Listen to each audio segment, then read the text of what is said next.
प्रिय विद्यार्थियों नमस्कार। मैं हूं प्राध्यापक शांतिलाल विश्नोई और आप देख रहे हैं आपका अपना पसंदीदा YouTube channel SLB Hindi tricky, जिस पर हम समय समय पर कक्षा 10 और 12 से संबंधित जो बोर्ड द्वारा संशोधित पाठ्यक्रम है उसका विवरण पढ़ते हैं। इससे पहले की वीडियो में हमने विभिन्न प्रकार के जो लेखन है उसके अंतर्गत पढ़ा था रिपोर्ताज, और आज हम पढ़ेंगे यात्रा वृत्तांत। हिंदी साहित्य की एक नवीन विधा यात्रा वृत्तांत जो कक्षा 12 की संवाद सेतु पाठ्य पुस्तक है उसका अध्याय है, और अपना जो विषय कक्षा 12 हिंदी अनिवार्य विषय है उसका जो प्रश्न पत्र है उसके अंदर संवाद सेतु के प्रश्न भी पूछे जाते हैं। तो देखिए शीर्षक यात्रा वृत्तांत। यात्रा वृत्तांत क्या है, यात्रा वृत्तांत लेखक को किन बातों का ध्यान रखना जरूरी है, और यात्रा वृत्तांत है उसका अपने जीवन में क्या स्थान है। तो देखिए जैसा कि आप देख रहे हैं कि यात्रा वृत्तांत के लिए लेखक में सृजनात्मक क्षमता का होना बहुत जरूरी है। जिसमें सृजनात्मक क्षमता होगी वही यात्रा लेखक है, वो ज़्यादा सफल होगा। यात्रा करना मनुष्य का नैसर्गिक प्रवृत्ति है, मनुष्य की एक प्राकृतिक प्रवृत्ति है। हम अगर मानव इतिहास पर दृष्टि डालें तो पाएंगे कि मनुष्य के विकास के साथ साथ उसकी यायावरी यानी घूमने फिरने की जो उसकी आदत है उसका महत्वपूर्ण योगदान है। अपने जीवन के काल में हर आदमी कभी न कभी कोई न कोई यात्रा अवश्य करता है, किंतु सृजनात्मक प्रतिभा के धनी व्यक्ति अपने यात्रा अनुभवों को पाठकों के सम्मुख प्रस्तुत कर यात्रा साहित्य की रचना करने में सक्षम हो जाते हैं। मतलब जिस व्यक्ति में सृजनात्मक प्रतिभा होगी वह अपनी उस यात्रा का जो भी विवरण है वो पाठक के सामने प्रस्तुत करेगा और वह यात्रा साहित्य की रचना करने में सफल हो जाएगा। अब एक यात्रा साहित्य का उद्देश्य क्या है, लेखक क्यों लिखता है यात्रा साहित्य? तो देखिए यात्रा साहित्य का उद्देश्य लेखक के यात्रा अनुभवों को पाठकों के साथ बांटना, यानी जो भी लेखक यात्रा करता है वह जो भी अनुभव करता है उसको पाठकों के साथ बांटना चाहता है, और पाठकों को भी उन स्थानों की यात्रा के लिए यह प्रेरित करता है। जिन स्थानों की उसने यात्रा की है वहाँ की प्राकृतिक विशिष्टता, वहाँ की सामाजिक संरचना और समाज के विविध वर्गों के साथ सहसंबंध, वहाँ की भाषा, संस्कृति, सोच आदि की जानकारी इस साहित्य से प्राप्त होती है। सच्चा यात्री वही है। अब यात्रा वृत्तांत की दृष्टि से देखें तो सच्चा यात्री कौन है? तो एक सच्चा यात्री वही है जिसको कोई मंजिल नहीं, जो मन की तरंगों के अनुसार आगे और आगे चलने में विश्वास करता है और जिसे रास्ते की बाधाओं में भी आनंद की अनुभूति होती है, वही एक सच्चा यात्री है। मोहन राकेश कहते हैं कि सच्चा यात्री कौन है? तो यात्री की विशेषताओं के बारे में मोहन राकेश के क्या विचार है? वो कहते हैं यात्रा यायावर को तटस्थ दृष्टि देती है, मतलब वो किसी प्रकार का पक्षपात नहीं करता, जैसा वह देखता है अनुभव करता है वैसा वह लिखता है। वह हर रोज के द्वंद्वपूर्ण जीवन में रहकर प्राप्त नहीं होती, मतलब वह तटस्थ दृष्टि उलझन भरे जीवन में कभी नहीं मिलती। अपने जीवन के निकट वातावरण से हटकर निजी परिस्थितियों के दबाव से मुक्त होकर उसके मन में फिर कोई कुंठा नहीं रहती। नए वातावरण, नई परिस्थितियों और नए व्यक्तियों के साथ वह अधिक स्वस्थ और स्वाभाविक संबंध स्थापित करता है। ऐसे में व्यक्ति अपनी आंतरिक प्रकृति के अधिक अनुकूल होकर जीता है, मतलब जैसा वह जीना चाहता है वह उसके अनुरूप जीता है, और वह अधिक उन्मुक्त भाव से अपने को नए अनुभवों के बीच खुला छोड़ देता है। उस खुलेपन से उसके नैतिकता के मानदंड बदल जाते हैं। वह एक आरोपित नैतिकता में न जीकर अपनी आंतरिक नैतिकता के अनुसार जीने लगता है। मतलब यात्रा करते समय एक व्यक्ति अपनी आरोपित एक थोपी हुई नैतिकता में न रहकर अपने मन की आंतरिकता के अनुसार अपना जीवन जीता है। जितना थोड़ा सा भी समय इस रूप में वह जी लेता है वह साधारण रूप से जिए गए कई वर्षों की तुलना के जीवन से अधिक सार्थक प्रतीत होता है। उसके संबंधों का आधार हो जाता है एक आदिम परिवेश, जिसके कारण वह हर एक पेड़ के पत्तों को भी सहलाता है, जैसे एक बच्चे के गाल को सहला रहा हो। ढलान के मोड़ पर जमे एक पत्थर को भी वह थपथपाता है, मानो वह घर के किसी पालतू जानवर को थपथपा रहा हो। रात को पहाड़ी जंगल में उड़ते कीड़ों की आवाजें उसकी सांसों की आवाज के साथ घुल मिल जाती है, और सांझ के झुटपुट में डेरे की तरफ आती खच्चरों की घंटियां उसे अपनी धड़कनों के अंदर गूंजती हुई महसूस होती है। तो यह एक यात्रा करने वाला जो लेखक है, उसके मन में जो भाव है, उसकी यहाँ पर अभिव्यक्ति दी है, और ये विचार है मोहन राकेश के। अब हिंदी में बात करें कि यात्रा वृत्त विधा है, उसका क्या इतिहास रहा है। तो सबसे पहले भारतेंदु युग में इस विधा के लेखन की शुरुआत मानी जाती है। तो भारतेंदु युगीन यात्रावृत्त लेखकों पर टिप्पणी लिखी है, मतलब वो कौन कौन से लेखक थे और उन्होंने कौन कौन से यात्रा वृत्तांत लिखे। तो यात्रावर्त लेखन की दिशा में भारतेंदु युग के अनेक लेखकों ने योग दिया। भारतेंदु हरिश्चंद्र ने यात्रा वृत्त विषयक अनेक रचनाएं लिखी, जो उनकी पत्रिका कवि वचन शोधा के अंकों में प्रकाशित हुई। इनमें उन्होंने इस प्रकार की यात्रा वृत्तांत लिखी: सरयू पार की यात्रा, लखनऊ की यात्रा और हरिद्वार की यात्रा, मतलब ये 3 वृत्तांत लिखे यात्रा वृत्तांत भारतेंदु ने।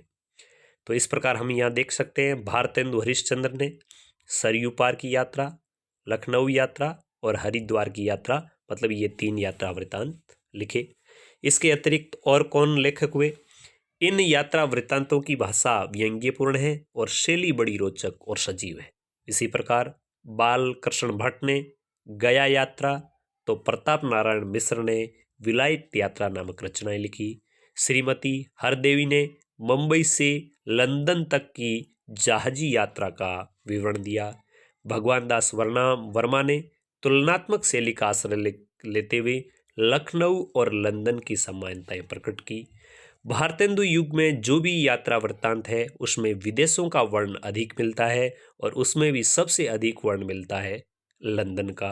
तो स्वदेश यात्रा के संबंधी जो वर्ण है, उसमें सबसे अधिक यात्रा वृत्तांत लिखे गए तीर्थ स्थानों पर।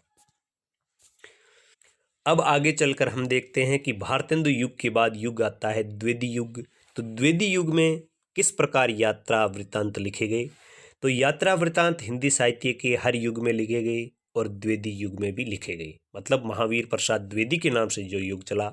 स्वामी मंगलानंद ने मॉरिशस यात्रा, श्रीधर पाठक ने देहरादून शिमला यात्रा, तो उमा नेहरू ने युद्ध क्षेत्र की सैर, और लोचन प्रसाद पांडे ने हमारी यात्रा नामक यात्रा वृत्तांत लिखी। देवी प्रसाद खत्री, गोपाल राम गहमरी, गदाधर सिंह और स्वामी सत्यदेव परिव्राजक की रचनाएं विशेष रूप से इस काल में उल्लेखनीय रही। स्वामी सत्यदेव परिव्राजक कृत मेरी कैलाश यात्रा जो उन्होंने 1915 में लिखी, तथा अमेरिका दर्शन जो उन्होंने 1911 में लिखे, ये भी यात्रा वृत्तांत बहुत ही महत्वपूर्ण है। उन्होंने एक पुस्तक लिखी 1936 में, यात्रा मित्र, जो यात्रा साहित्य के महत्व को स्थापित करती है। तो यात्रा मित्र नामक पुस्तक किसने लिखी? तो वह पुस्तक लिखी स्वामी सत्यदेव परिव्राजक, जो उन्होंने 1936 में लिखी। मेरी कैलाश यात्रा में लेखक ने काठगोदाम से तिब्बत तक की यात्रा के विवरण प्रस्तुत किया है। कैलाश मानसरोवर और हिमालय के मनमोहक प्राकृतिक सौंदर्य का चित्रण इस कृति की उल्लेखनीय विशेषता है। तो यह प्रश्न यहाँ पे यह बनता है कि द्विवेदी युगीन लेखकों की हिंदी यात्रा वृत्त लेखन में क्या भूमिका थी? बहुत ही महत्वपूर्ण प्रश्न बनता है, एक भारतेंदु युग का और एक द्विवेदी युग का। इसके बाद की बात देखें तो ठीक स्वतंत्रता से पूर्व का जो युग, उसमें भी यात्रा साहित्य लिखा गया, और उसमें सबसे बड़ा उल्लेखनीय नाम है राहुल सांकृत्यायन का। वे पक्के घुमक्कड़ थे, मतलब घूमना फिरना ही उनका जीवन था, और उनके जीवन का बहुत भाग घूमने फिरने में व्यतीत हुआ। इतिवृत्त प्रधान शैली के उपरांत भी उनकी शैली कैसी थी? इतिवृत्त प्रधान शैली थी। इस शैली के बाद भी गुणवत्ता और परिणाम की दृष्टि से इनके यात्रा वृत्तांतों की तुलना में अन्य कोई लेखक दूसरा ठहरता ही नहीं। उन्होंने जो यात्रा वृत्तांत लिखे वो इस प्रकार है: तिब्बत में 100 वर्ष, मेरी यूरोप यात्रा और मेरी तिब्बत यात्रा नाम से उन्होंने यात्रा वृत्तांत लिखे। तो राहुल सांकृत्यायन ने कौन कौन से यात्रा वृत्तांत लिखे? तिब्बत में 100 वर्ष, मेरी यूरोप यात्रा और मेरी तिब्बत यात्रा। मेरी यूरोप यात्रा में यूरोप के दर्शनीय स्थलों के अतिरिक्त कैम्ब्रिज और ऑक्सफोर्ड विश्वविद्यालयों के रोचक वृत्त भी उन्होंने प्रस्तुत किए। उन्होंने 1948 में एक पुस्तक लिखी, घुमक्कड़ शास्त्र। तो घुमक्कड़ शास्त्र पुस्तक किसने लिखी? राहुल सांकृत्यायन ने। कब लिखी? 1948 में। जिसमें यात्रा करने की कला को सीखा जा सकता है। मतलब इस पुस्तक का अध्ययन करके कोई यात्रा करने की कला सीखना चाहता है तो वह भी सीख सकता है। राहुल सांकृत्यायन के बाद यात्रा साहित्य के प्रमुख हस्ताक्षर, मतलब एक बहुत बड़ा नाम है अज्ञे, जिसको अपन कहते हैं सच्चिदानंद हीरानंद वात्सायन अज्ञे। तो अज्ञे ने अपने यात्रा साहित्य को संस्मरण साहित्य कहकर पसंद करते थे। मतलब वो यात्रा साहित्य न कहकर उसे यात्रा संस्मरण कहना पसंद करते थे। उन्होंने अरे यायावर रहेगा याद 1953, एक बूंद सहसा उछली 1960 उनके द्वारा लिखित प्रमुख यात्रा से संबंधित पुस्तक है। तो प्रश्न ये बनता है कि अज्ञे ने कौन कौन से यात्रा वृत्तांत लिखे? तो अरे यायावर रहेगा याद और एक बूंद सहसा उछली। तो पहली पुस्तक में उनके भारत में की गई यात्राओं का वर्णन है। मतलब अरे यायावर रहेगा याद, इसमें भारत की यात्राओं का वर्णन है। तो एक बूंद सहसा उछली, इसमें विदेशी यात्राओं का वर्णन किया गया है। उसी प्रकार निर्मल वर्मा ने अपने यात्रा वृत्तांत चीड़ों पर चांदनी में यूरोप के विभिन्न शहर की यात्राओं का वर्णन किया है। यात्रा वृत्तों को एक और नई उपलब्धि देने वाले लेखक है मोहन राकेश। तो मोहन राकेश ने भी यात्रा वृत्त विधा को समृद्ध बनाया और उन्होंने आखिरी चट्टान तक यात्रा वृत्तांत लिख के एक हिंदी साहित्य में उल्लेखनीय काम किया। इनके यात्रा साहित्य में साहित्य की सी रोचकता है। मतलब जिस प्रकार की रोचकता कहानी में, उपन्यास में है, संस्मरण में है, निबंध में है, नाटक में है, वैसी ही रोचकता इनके यात्रा वृत्तांत में है। मुनि कांति सागर की रचना, खोज की पगडंडियां और खंडोरों का वैभव, इसमें इनके द्वारा मूर्तियों की खोज के लिए लिखी गई यात्राओं का वर्णन मिलता है। यात्रा वृत्तांत संबंधी साहित्य का मूल्यांकन करने पर ज्ञात होता है कि विदेश भ्रमण संबंधी ग्रंथों की तुलना में भारत भ्रमण संबंधी ग्रंथ कम प्रकाशित हुए हैं। वस्तुतः मनुष्य में विदेशों में भ्रमण कर वहाँ के अद्भुत दृश्यों, पदार्थों, प्रथाओं और जीवन मूल्यों आदि को देखने और समझने की जितनी तीव्र इच्छा होती है उतनी अपने देश के भ्रमण में नहीं होती। यही कारण है कि विदेश संबंधी यात्रा वृत्तांत ज़्यादा लिखे गए हैं। प्राकृतिक सौंदर्य का निरूपण हिंदी की यात्रा वृत्त साहित्य की एक अन्य प्रमुख कृति है। मतलब हिंदी के जितने भी यात्रा वृत्तांत है उनमें प्राकृतिक सौंदर्य का सबसे अधिक वर्णन मिलता है। वस्तुतः प्रकृति और मनुष्य का अनादिकाल से अटूट संबंध रहा है। हिम आच्छादित सुरंगों, कल कल करते हुए झरनों अथवा शंखनाद करते प्रपात, प्रपात का अर्थ भी झरना ही होता है, प्रतिपल अपनी छटा बदलने वाले बादलों, चित्ताकर्षक रंगों वाले पुष्पों से लदी हुई क्यारियों आदि को अतृप्त नेत्रों से निहारते रहना और कांटों से भरे हुए दुर्गम रास्तों पर चलते हुए अचानक सुरम्य घाटियों में पहुंच जाना मनुष्य का सहज स्वभाव है। शैली शिल्प की दृष्टि से इस युग के लेखों में नानाविध प्रयोगों की प्रवृत्ति भी लक्षित होती है। मतलब उन्होंने अनेक प्रकार के नवीन प्रयोग करके यात्रा वृत्त साहित्य की विधा को समृद्ध किया है। वस्तुतः स्वतंत्रता के बाद प्रकाशित यात्रा वृत्त संबंधी कृतियों में किसी स्थान विशेष का इतिवृत्तात्मक विवरण भर देने के स्थान पर उस स्थान विशेष के संबंध में अपने अंतर मन पर पड़े प्रभावों और इसके फलस्वरूप होने वाली प्रतिक्रियाओं का अंकन करने की प्रवृत्ति भी विशेष रूप से बदलती रही।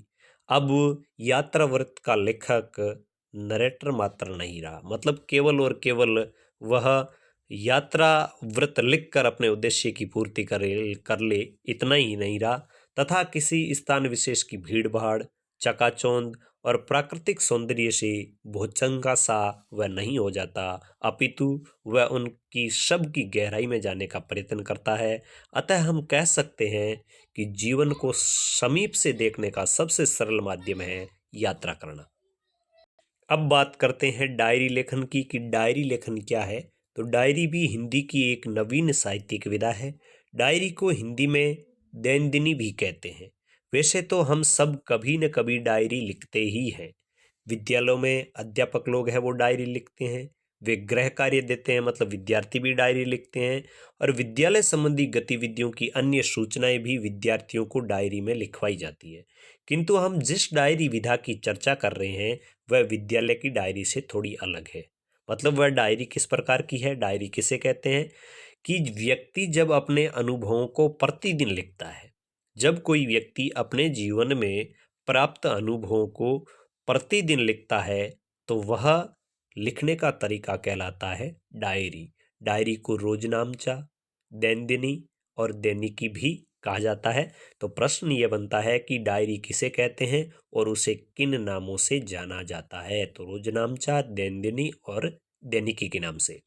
भारत में भी डायरी लेखन की परंपरा नई नहीं है, यानी बहुत पुराने समय से हम डायरी लिख रहे हैं। जैसे भारत में बही लिखने की प्रवृत्ति अति पुरातन है। व्यवसायी लोग, व्यापार करने वाले लोग दैनंदिनी लेखा जोखा बही खाता में ही करता आया है। कई शताब्दियों से यह डायरी लिखी जा रही है।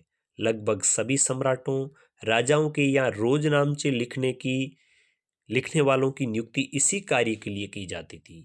वे राज्य में हुई प्रतिदिन की घटनाओं का उल्लेख करते थे। जैसे हम इतिहास में पढ़ते हैं तारीख और तवारीख शब्द, तो ये शब्द ही यह स्पष्ट कर देते हैं कि उस युग में ऐतिहासिक कृतियां पहले दैनंदिनी विवरण के रूप में ही प्रस्तुत हुआ करती थी और अंत में उनका समुचित और संकलित रूप काल विशेष का इतिहास हो जाता है।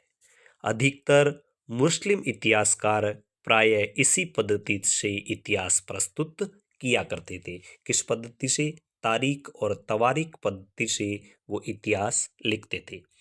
प्राचीन हस्तलिखित पुस्तकों और बहियों आदि से पता चलता है कि राजघरानों और संपन्न परिवारों में कहीं कहीं दैनंदिनी विवरण लिखने की परंपरा थी।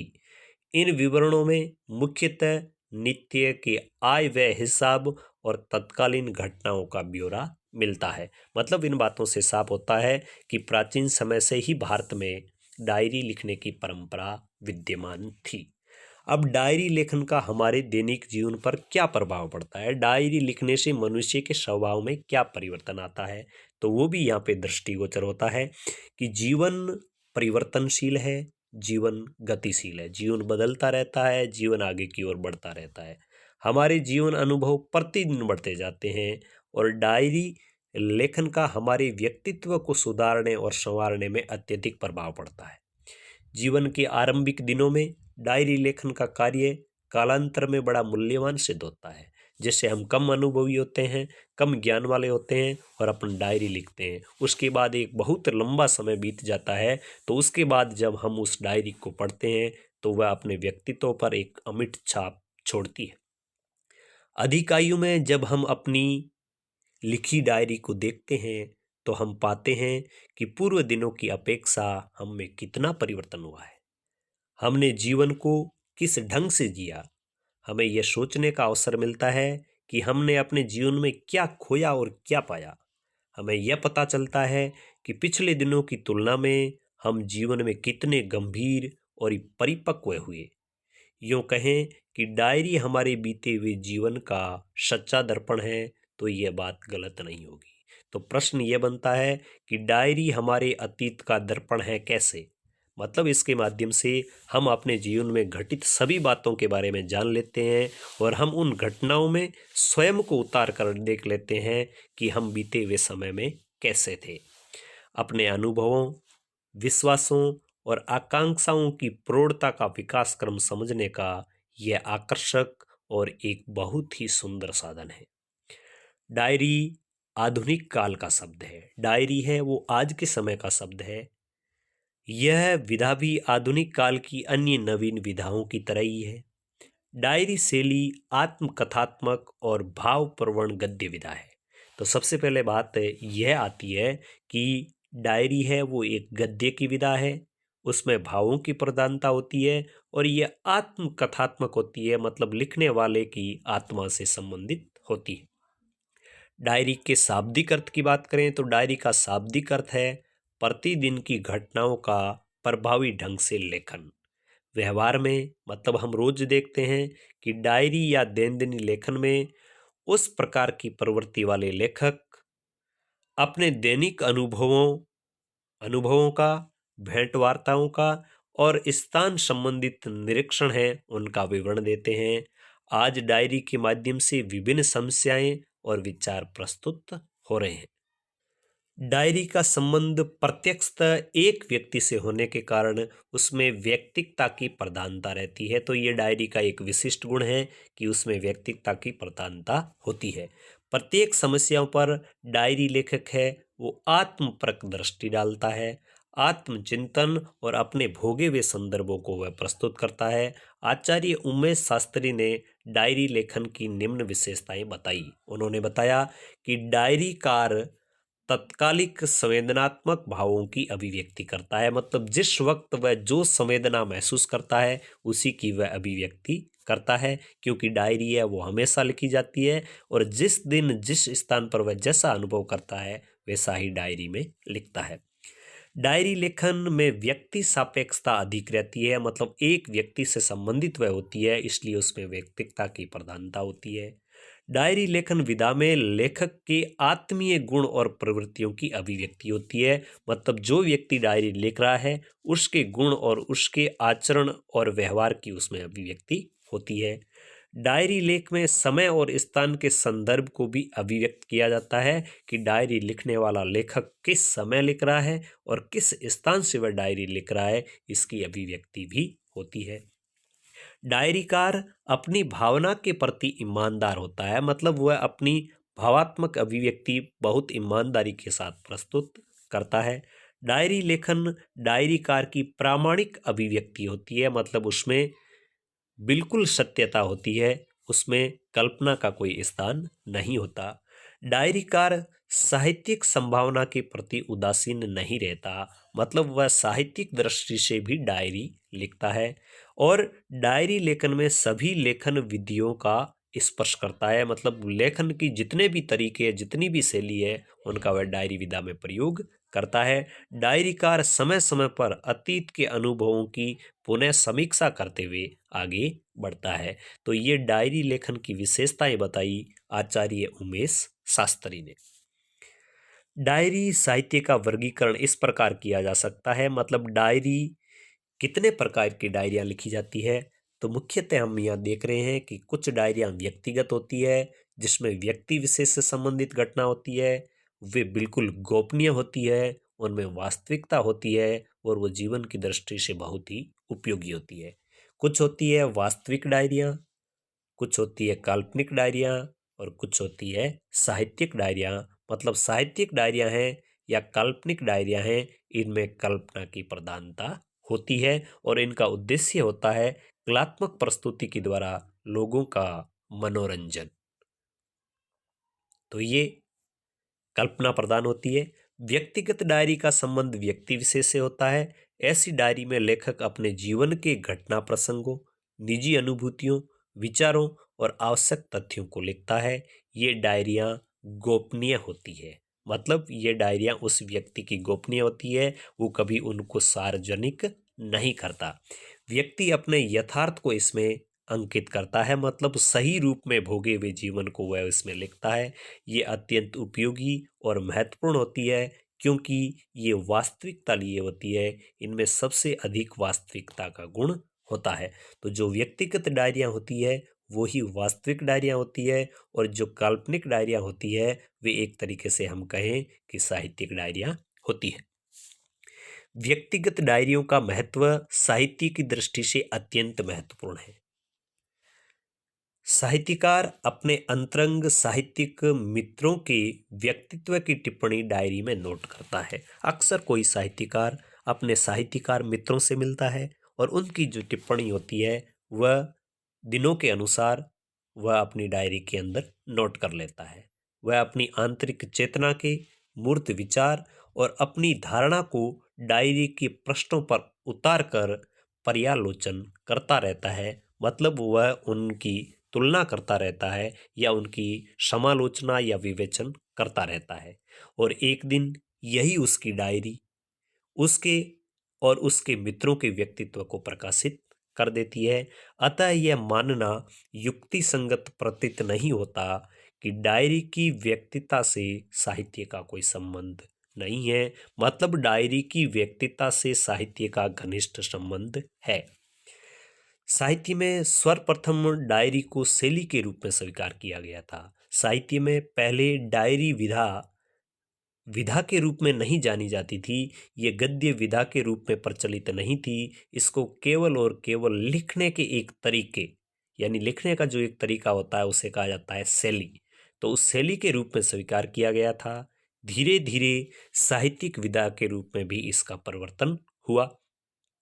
साहित्यिक डायरी में कल्पना को स्थान दिया जाता है। साहित्यकार कल्पना में यथार्थ को जीने की अनुभूति करता है। मतलब होती तो उसमें कल्पना मुख्य है, लेकिन कल्पना में वह सही जीवन को भोगने की इच्छा वहां पर दर्शाता है। ऐसी डायरियों में रचनात्मक साहित्य का सर्जन होता है। तो रचनात्मक साहित्य का सर्जन किस प्रकार की डायरियों में होता है?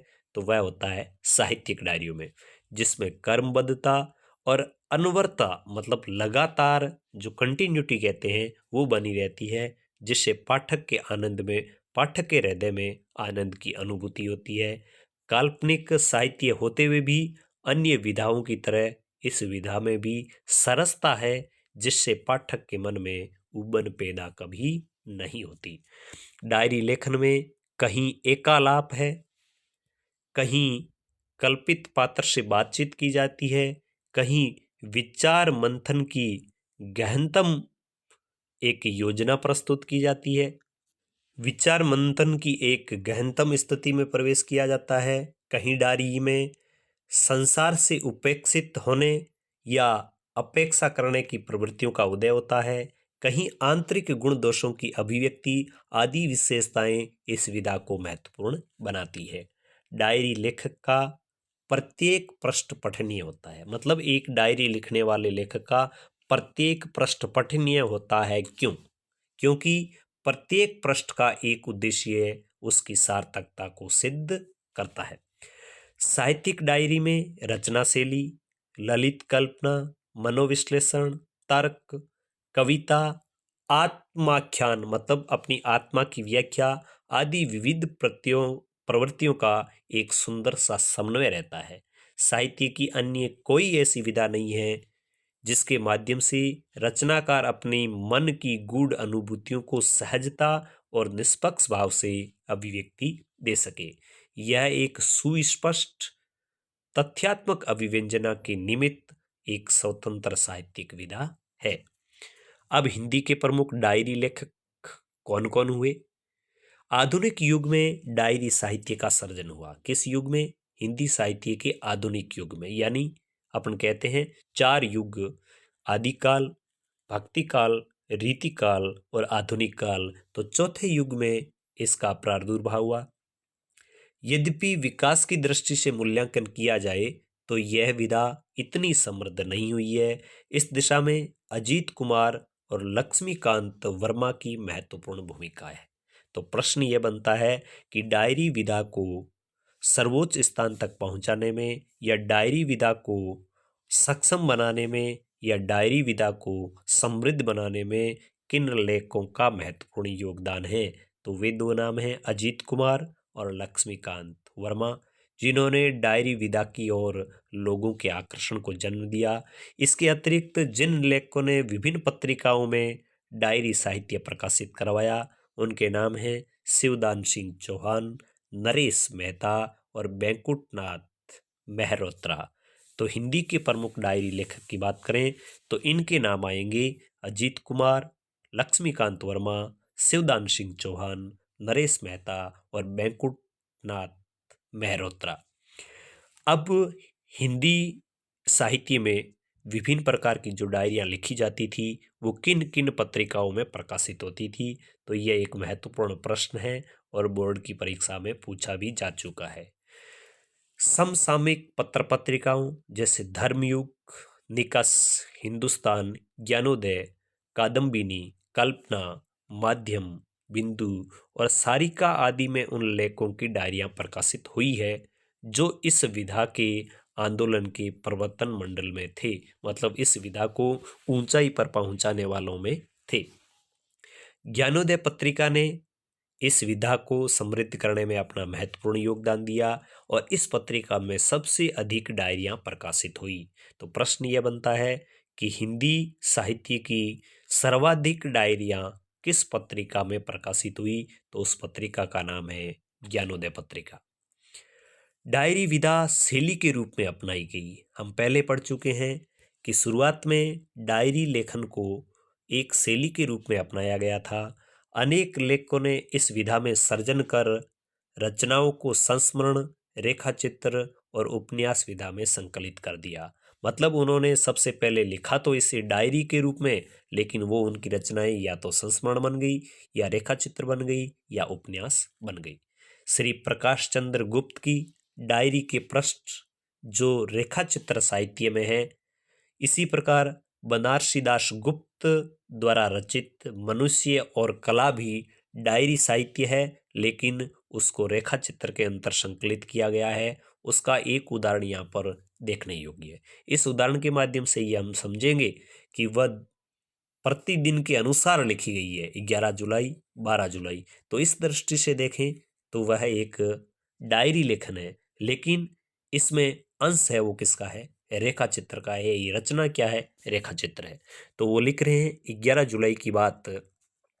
11 जुलाई में लिख रहे हैं कि सड़क पर पत्थर के टुकड़े डालने की मजदूरी मनसुखा ने कर ली थी।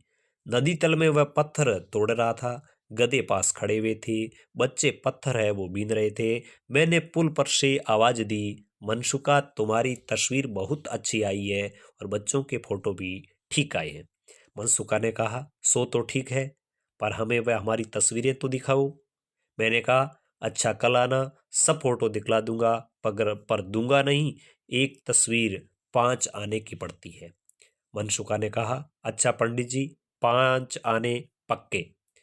अब बात है 12 जुलाई की।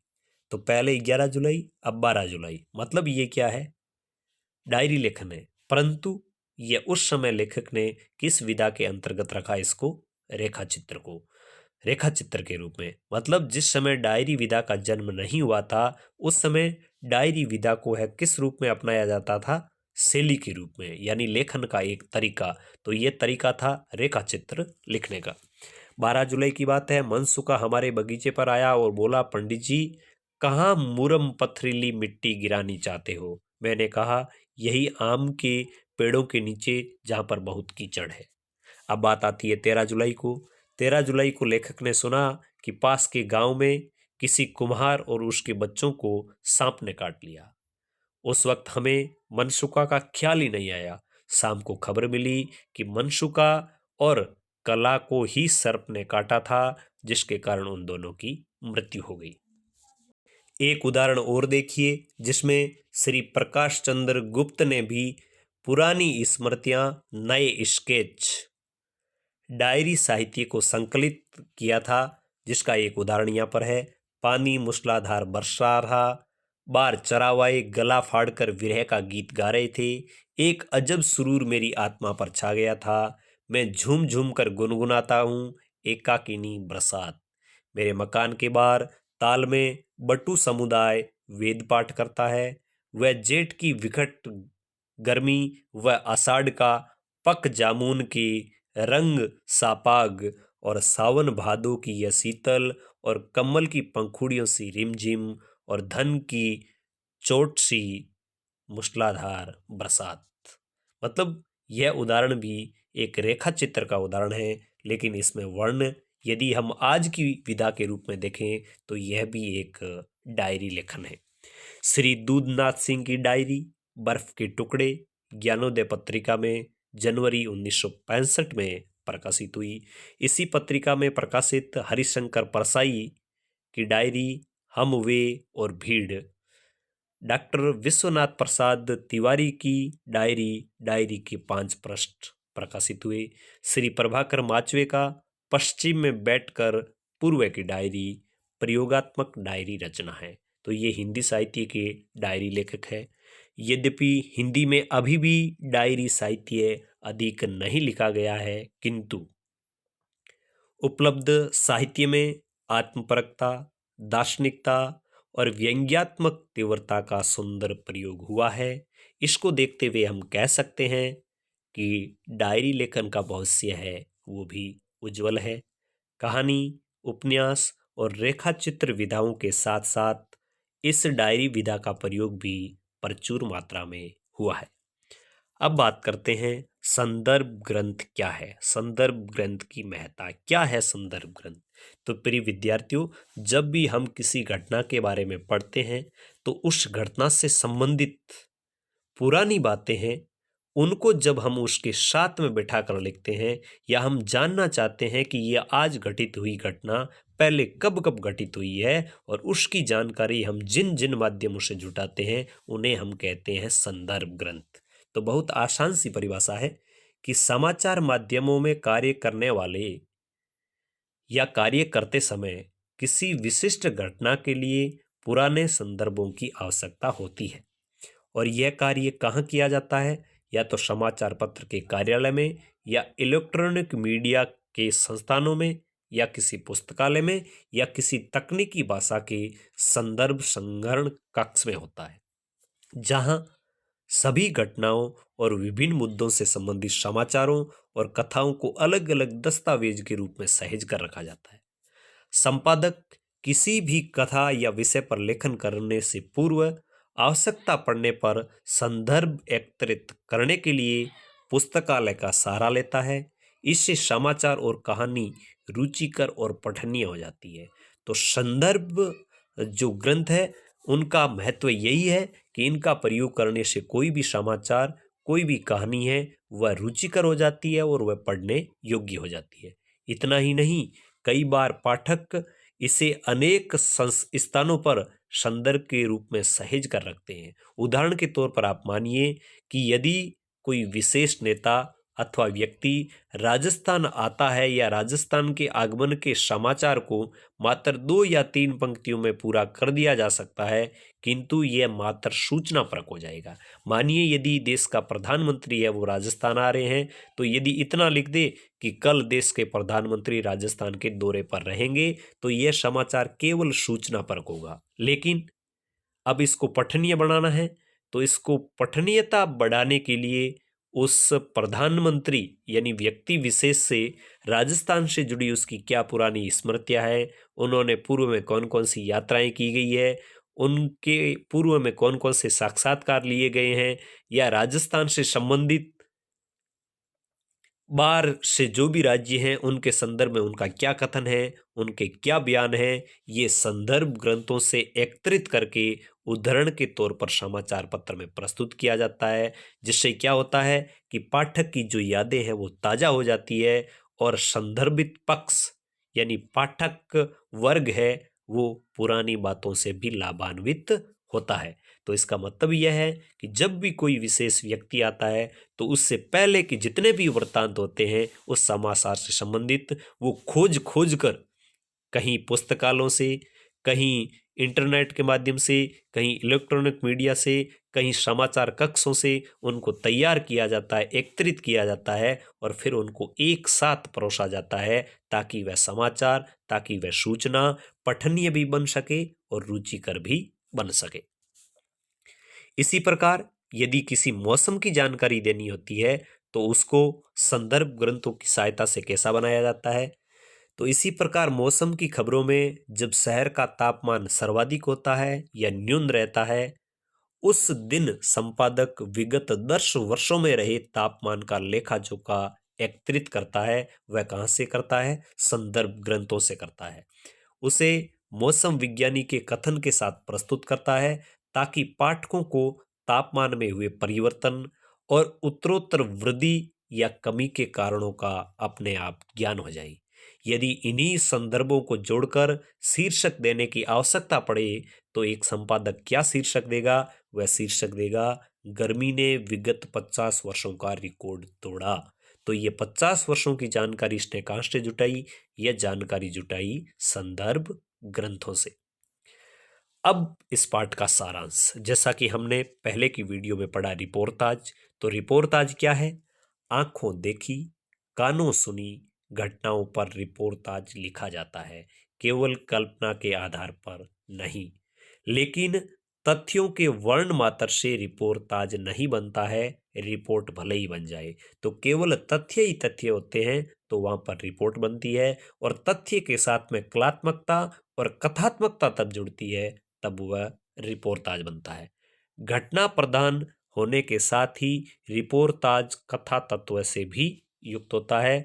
रिपोर्टाज लेखक जन साधारण के जीवन की सच्ची घटनाओं का विवरण प्रस्तुत करता है।